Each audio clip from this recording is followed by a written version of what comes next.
Jérôme est un spécialiste du chrono. Allez, le départ. Le chrono individuel. On attendait la bagarre entre les favoris du classement général. Et puis bien sûr, on n'oubliait pas les spécialistes de l'exercice sur ces 25 km 300. Le long de ces vignobles de Bourgogne, entre Nuit-Saint-Georges et Gevrey-Chambertin. À noter des contre-performances parmi les spécialistes. Quelques belles surprises. Kevin Vauquelin, le vice-champion de France de l'exercice, pour aller chercher une place dans le top 10. Battu de quelques dixièmes de seconde par cet homme-là, le Belge Victor Campenaerts. Il est resté bien longtemps installé dans le fauteuil de leader. C'est serré, mais ça se joue à moins d'une seconde. Et ensuite cette bagarre à 4. Roglic, Vingegaard, Evenepoel, Pogačar.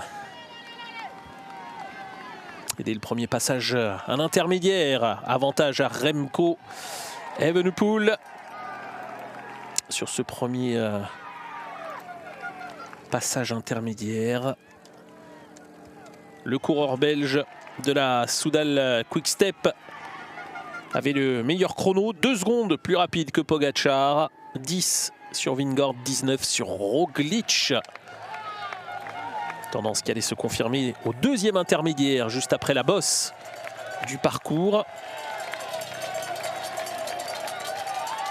Alors que Primož Roglic, lui, confirmait la bagarre à 4, laissant les hommes qui avaient occupé jusque-là les premiers rôles à un peu plus de 10 secondes. Eh bien, on retrouve exactement le même ordre de passage, mais également une tendance avec un Jonas Vingegaard qui commence à lâcher un petit peu plus de terrain.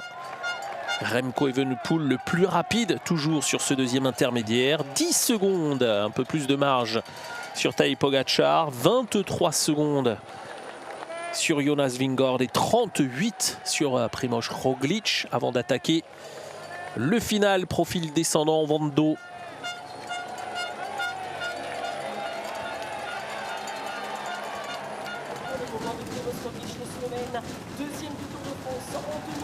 Et alors que la meilleure place était récupérée par Primož Roglic, derrière c'était l'écart évidemment entre Remco Evenepoel et les autres que l'on allait surveiller. Remco Evenepoel pour se faire une petite frayeur ici. Il craint une crevaison en entendant un bruit suspect. Finalement, simple frayeur puisque semble-t-il simplement quelque chose qu'il avait récolté sur la route et qu'il a pu évacuer. Il s'est remis en route rapidement. Alors que Jonas Vingegaard, lui, confirmait ses difficultés du moment avec les kilomètres avalés. Il perd une place sur Primož Roglic. Sera finalement classé 4e derrière le Slovène. Remco Evenepoel, lui, à la poursuite de sa victoire d'étape. Son premier objectif affiché. Et finalement, Tadej Pogačar n'aura pas pu reprendre de temps sur le final. Tadej Pogačar battu de 12 secondes.